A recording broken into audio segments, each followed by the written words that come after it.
Hello, good afternoon. Today we have Rabbi Stav with us. Rabbi Stav is the municipal chief rabbi of the town of Shoham in central Israel, a post he's held since 2009.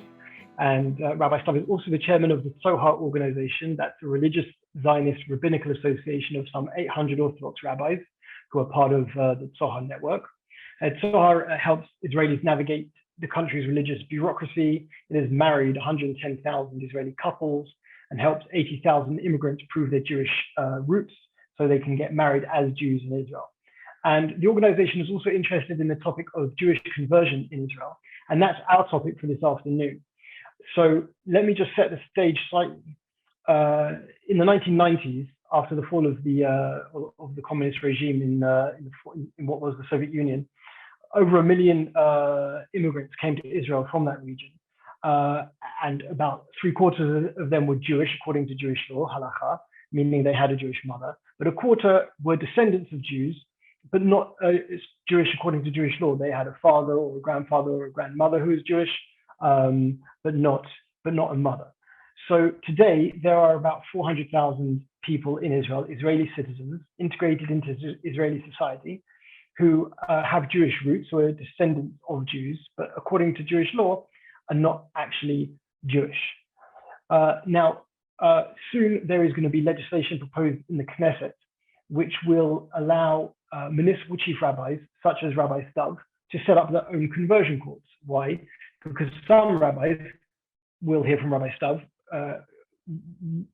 would like to change the way slightly conversions are processed.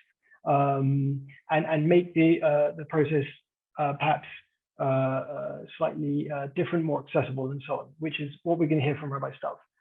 But having said all that, I'd like to go over to Rabbi Stav and speak about the issue. So Rabbi, why is this important legislation?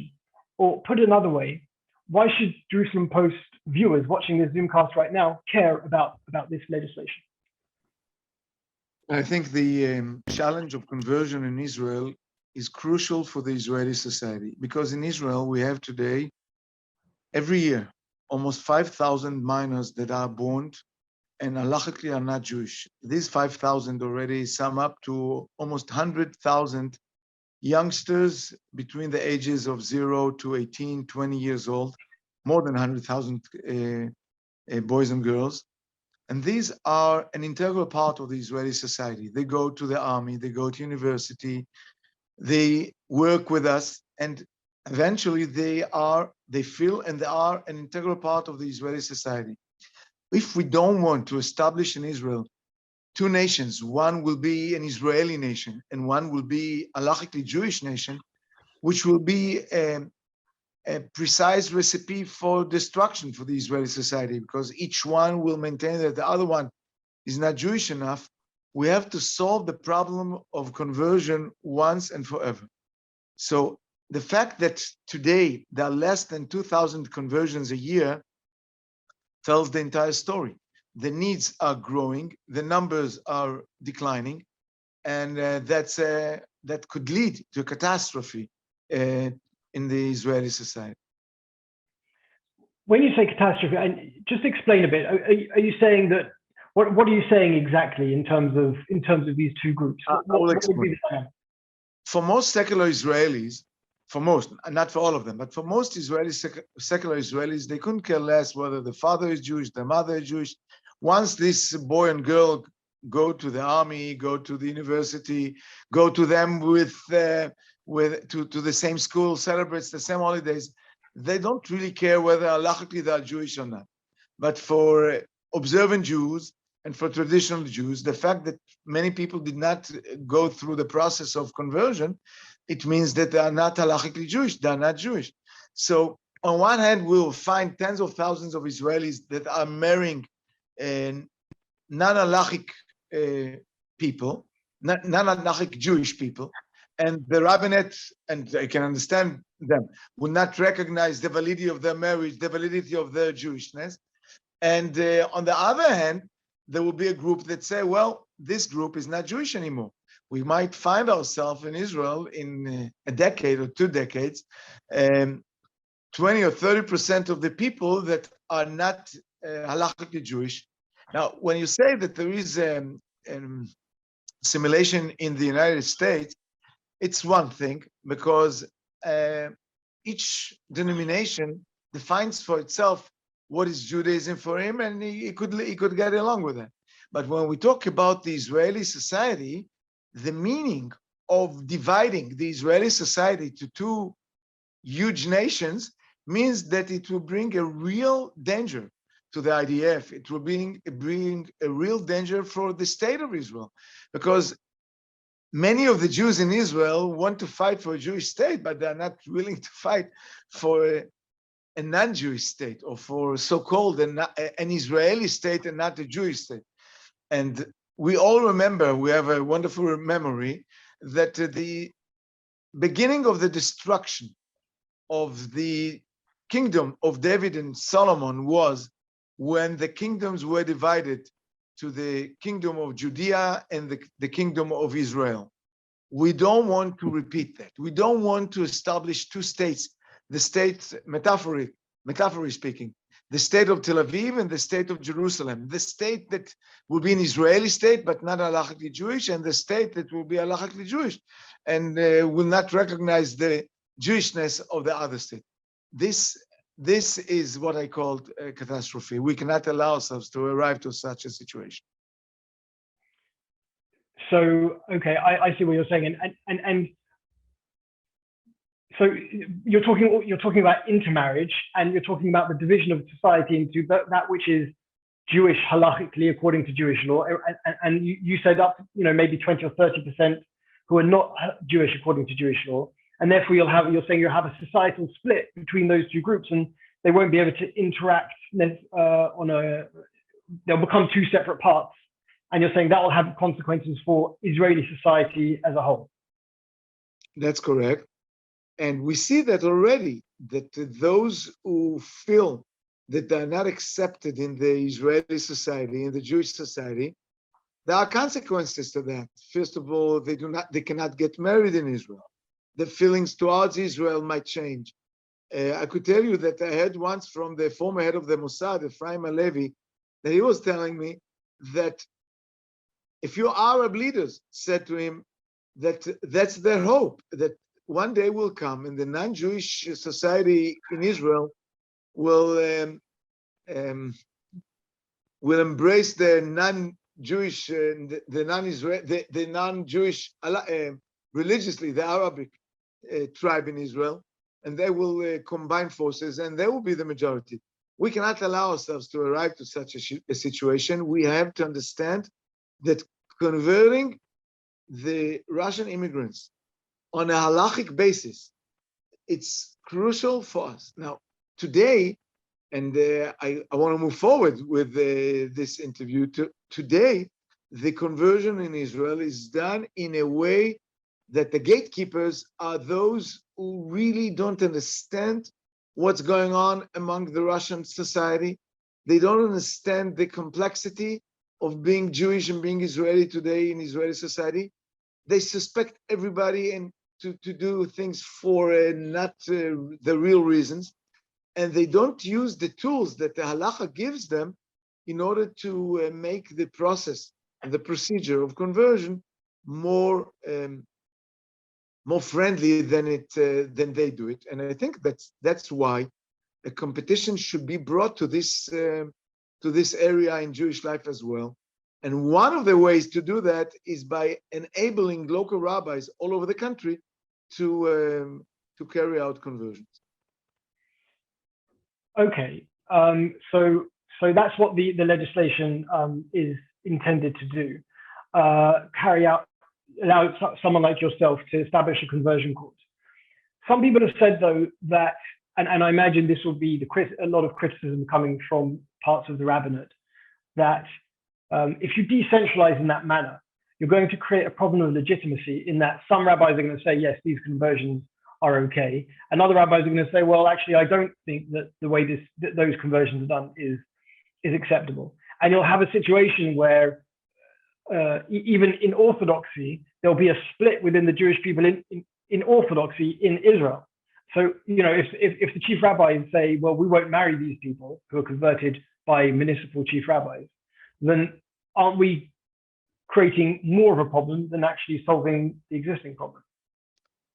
Let's break this legend once and for good. All Haredi rabbis, not most, all Haredi rabbis do not recognize the conversions of the chief rabbinate. That's the case today, not a potential danger in the future. That's the case today. All Haredi rabbis do not recognize the validity of the conversions that are done under the chief rabbinate today. A. B, not only that this is the case, but officially the Chief Rabbinate Council has decided that every local rabbi is entitled not to accept conversions that are done under the Chief Rabbinate, which means that today, not the Haredi rabbis that do not work in the rabbinate, but even those who do serve in the rabbinate, many of them do not accept the Chief Rabbinate's conversions itself. So the situation couldn't be worse than today. So 90% of the Israeli society will accept it, and those who do not accept it today anyway. So therefore, there is no problem. Two questions. What about, are you assuming that all of the religious Zionist rabbis in the country will accept these conversions? I believe that 95% of the religious Zionist rabbis will accept these conversions. I'm definite about that. Once this will be the law. By the way, it was the law 30 years ago. It wasn't the law, it was the situation 30 years ago. It's not something that we make up out of our minds. It's just that municipal chief rabbis could establish their own conversion court. That 30 years ago, the chief rabbinate decided to take from the local rabbis the authority to convert. Until then, local rabbis were converting. By the way, in the Jewish world, in the Jewish halakha, throughout history, that was a part of the job of the rabbi. By the way, the conversion, the laws of conversion are not written in the halachic codex under the profession of the judges. It's written in your Rede'ah. Your Rede'ah is the part of the rabbinic authority. And by the way, until the last 2-3 years, because this current chief rabbis changed it because of what I'm saying now, until a few years ago, all city rabbis, in order to receive the authority, the smicha, the official authority to be a local rabbi, you had to go through exams of conversion, because this is a part of the rabbi's job, that to convert. He gives kashrut, he marries people, and he converts them. That was his job. But the chief rabbinate didn't like the idea that local rabbis like me and others like me will be able to carry out conversions, so they stopped it. But halachically speaking, spiritually speaking, historically speaking, that was the situation all over Jewish history. So it's there is no reason to be concerned about the acceptance of these conversions among modern Orthodoxy. I'm definite that vast majority of the Orthodox the Zionist people will accept it, and the Haredim do not accept it anyway. So that doesn't make any difference. Well, just briefly, let's say somebody converts through your Beit Din in Shoham, your rabbinical court in Shoham for conversion, assuming that the legislation is passed, and then they go to register their marriage, and the local rabbi, the local municipal rabbi or the marriage registrar says, no, I don't believe that this is a valid conversion, refuses to register the marriage. Aren't we creating severe legal problems then for those converts? It could happen, but it happens today also. What happens if a convert, and it's not news, it was already brought to the Supreme Court. What happens today if a convert that was converted by the chief rabbinate comes to the rabbinate of Petach Tikva, of Rishon LeZion, of Rehovot, of Ashdod, of Ashkelon, and I could name a few more cities that do not recognize conversions that were done by the chief rabbinate. What happens today? They know that these rabbis will not accept these conversions, so they come to Tzor, they come to other rabbinates. The same thing will occur there. No, not a problem. Through the legislation of which was the Sohar law, which was passed a few years ago, the so-called Sohar law. Correct, but again, that was one of the reasons for the Tzor bill. The Tzor law, the idea of Tzor law was that, you see, I remember a few years ago, I was debating with the chief rabbi of Ashkelon. He passed away already. He didn't accept the conversions of the chief rabbinate. So I asked him, he has two spouses that lived in Ashkelon. And he wasn't, both of them were converted by the chief rabbinate. And he refused to register them. So I asked him, what do you want them to do?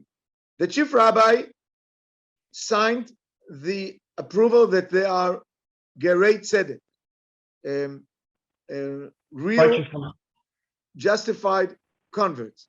And you refuse to register them. What do you want the country to do? What do you want them to do? And that was one of the reasons to establish the Bill of Tzor. And Baruch Hashem, today everybody sees that it was a big bless for the Jewish people. Most of the religious councils improved the services dramatically as a result of Tzor Bill. And I'm sure that the same thing will occur to the conversion. Once the conversion bill will pass, it will motivate the rabbinic courts all over the country to be more friendly, less suspicious, more inclusive, more embracing. I'm sure it will help the entire country, entire society. Okay, I want to get through just two more questions. Firstly, 400,000 people approximately who are non-Jewish according to halakha, but with Jewish roots. How are we possibly going to convert all those people and solve this problem? That's number one. How can we solve such a massive problem with, and on top of the fact that more and more people are through immigration or through natural increase of the population joining that number every year? First of all, it's a huge problem, and it's not going to be solved unless many rabbis will take their hands and to put their hands in this unpleasant process of helping people to convert. Now, I know that many rabbis don't want to deal with all these issues, but I think that's our national mission today, our religious and national mission. I think that the basis should focus on minors, because halachically speaking, to convert minors is much easier than to convert adults. To convert adults requires a lot of studies, requires a full acceptance of Torah and mitzvot, and that's one of the challenges, because many converts do not want to accept upon themselves Torah and mitzvot, and therefore they find themselves lying to the rabbis, and the rabbis find them lying. It's not a pleasant experience. All this could be saved if we will deal with minors, because minors, the halachic demands are much lower. And therefore, when we say minors, just for the viewers, minors meaning a girl under 12 who's under bat mitzvah and a boy under 13.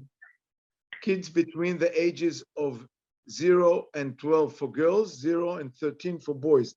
So, for instance, I could suggest to take all girls in the 6th grade when they are preparing themselves for bat mitzvah, to take them to a seminar that prepares them to bat mitzvah, to finish the seminar with a ritual of converting and then celebrating the bat mitzvah. The same thing to do with the boys.